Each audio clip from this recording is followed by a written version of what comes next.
Okay, yun. Nakita ko kasi sa comment section na nababash tong video na to. Actually, nakalagay pa nga Team Pilipinas. Pero ang tawag dito kasi ay sticky battle. So usually dapat inaabot lang yung bote tapos kukunin lang ng siklista. Dapat ganun lang. Pero itong tinatawag na sticky battle na ginagawa ng mga siklista, kumukuha sila ng momentum dun sa nag-aabot ng tubig mula dun sa sasakyan para makaabante. Ano ba ito? Legal ba to? Tama ba to? Pandaraya ba to? Basically, ito ay hindi pinapayagan. Ang sabi ng Union Cyclist International, hindi pwede yung towing.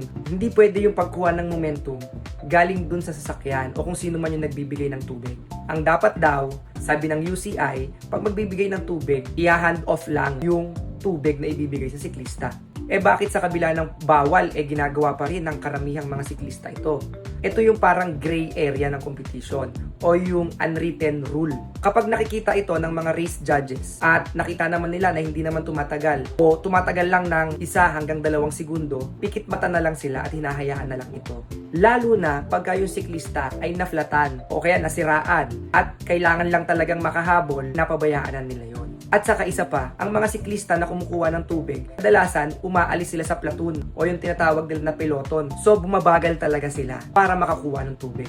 Kaya yung mga race judge minsan pinapayagan na lang talaga. Pero wag naman yung garapal. Kapag tumagal at nakita ito ng mga race judges, mga penalty silang pinapataw. Isa na nga ang pinakasikat na napatawan ng disqualification noon 2015 sa race sa Espanya.